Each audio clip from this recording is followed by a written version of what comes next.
রাবিয়া বসরি এমন একজন নারী ছিল। রাবিয়া বসরি যখন আল্লাহর দরবারে কোনো কিছু হাত তুলে চাইতো, আল্লাহ পাক রব্বুল আলামিন তার হাত মুহূর্তের মধ্যে কবুল করে নিত।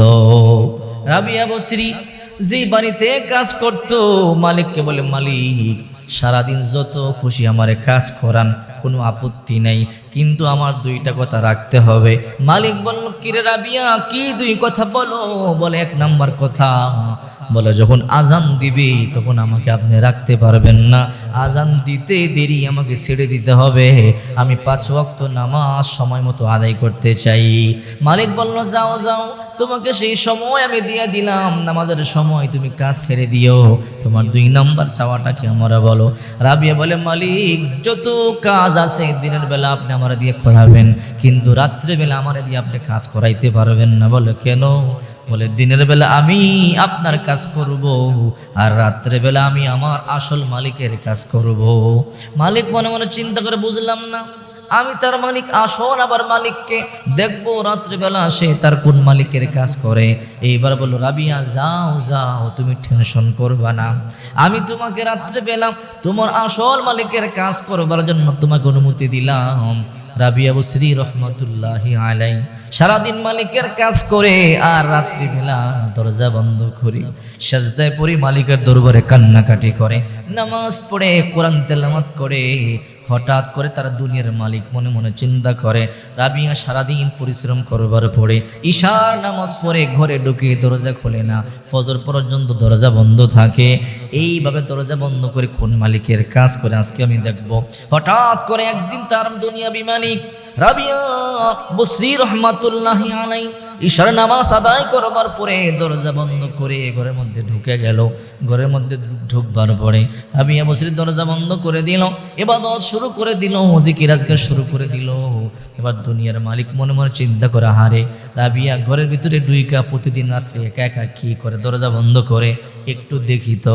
ছিদ্র দিয়া উকি দিয়া মালিক তাকাইছে দেখবার জন্য, তাকাইয়া দেখে আশ্চর্য কারবার। হঠাৎ করে তাকাইয়া দেখে রাবিয়া, রাবিয়া নাই, রাবিয়া ফানাফিল্লা হয়ে গেছে। একদিকে রাবিয়ার মাথা, আরেকদিকে হাত, আরেকদিকে পা, আরেকদিকে কল্লা, আরেকদিকে পা, একদিকে চোখ, নাক, কানগুলো ছড়িয়ে ছিটিয়ে আছে। এক একটা অঙ্গ প্রত্যঙ্গ গুলো আলাদা আলাদা জিকির করে, লা ইলাহা ইল্লাল্লাহ। মালিক আশ্চর্য হয়ে গেল, কারে আমি কাজের জন্য রাখলাম রে, অথচ সে আল্লাহর এত প্রিয় বান্দি আমি কখনো কল্পনা করতে পারি নাই। সকালবেলা মালিক বলে, রাবিয়া একটা কথা বলবো। কি কথা? বলে, রাবিয়া তুমি আমার বাড়িতে থাকবা, কোনো সমস্যা নাই, কিন্তু তুমি একটা কাজও করবা না। বলে, কেন? বলে, আমার বাড়িতে যত দাসী আছে, বাদী আছে, সমস্ত দাসী বাদী কি তুমি দেখাশোনা করবা, কিন্তু তুমি কাজ করতে পারবা না। রাবিয়া বসরি এত বড় আল্লাহর ওলি ছিল, শুনলে অবাক হয়ে যাবেন। রাবিয়া বসরি প্রতি বছর সে বসরা থেকে, সিরিয়া থেকে হজ করবার জন্য বাইতুল্লাহ শরীফে আসতেন। হঠাৎ করে এক বছর এমন মালিকের কাজ করে মালিক তাকে হজ করবার জন্য ছুটি দেয় না। রাবিয়া বসরি বলে, মালিক প্রতি বছর হজ করে আমি অভ্যস্ত, হজের মৌসুম আসলে আমার মন মানাইতে পারি না, মালিক গো আমার হজ করবার জন্য একটু সুযোগ দিয়া দেন। এই মালিকটা বড় খারাপ, বলে, না না, তোমাকে হজ করবার সুযোগ দেওয়া হবে না। রাবিয়া বসরি চোখের পানিগুলো সারিয়া কান্না করে আবার পরের দিন গিয়ে বলে, মালিক কত মানুষ হজে যায়, আমার যাইতে মনে হচ্ছে, একটু ছুটি দেন। বলে, না না, তোমাকে ছুটি দেওয়া হবে না। রাবিয়া বসরি চোখের পানিগুলো সারিয়া কান্না করে, কিন্তু মালিক তো নাফরমান, সুযোগ দেয় না। রাবিয়া কান্না করে বলে, মালিক গরিব বানাইছো, এই জন্য মানুষের কাজ করতে হয়, এই জন্য দুনিয়ার মালিক আমার অনুমতি দেয় না, তোমার গোলামি করতে যাইতে পারি না। ও মালিক, তুমি কেমনে আমার হজের ব্যবস্থা করবা, করো। রাবিয়া বসরি চোখের পানিগুলো সারিয়া কান্না শুরু করে দিল। হঠাৎ করে কান্না করে করে ঘুমায়া গেল। ঘুমের ঘরে তাকাইয়া দেখে রাবিয়া বসরি তার সামনে কাবা ঘর হাজির হয়ে আছে। স্বপ্নে দেখলো তার সামনে কাবা ঘর হাজির, একজন সাদা কাপড় পরিহিত যুবক, মাথার মধ্যে সাদা পাগড়ি, দেহের মধ্যে সাদা জুব্বা, মুখের মধ্যে সাদা সুন্দর দাড়ি, শুভ্র দাড়ি বাতাসে দুলতেছে, কাপড় দুলতেছে। ওই লোক ডেকে বলে, রাবিয়া রে, তুমি যেই মালিকের জন্য পাগল, মালিকও তোমার জন্য পাগল।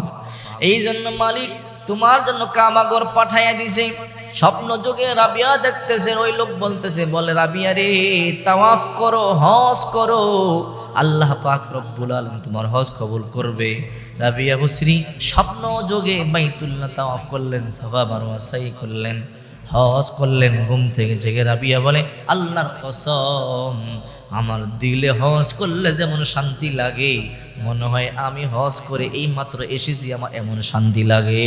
আরে রাবিয়া বসরি তো আল্লাহর ওলি ছিল, অথচ রাবিয়া অশিক্ষিত ছিল, গণ্যমূর্খ ছিল, কালো ছিল, বেটে ছিল, এমন অসুন্দর কালো বেটে রাবিয়া আল্লাহর দরবারে এত দামি কেমনে হইল?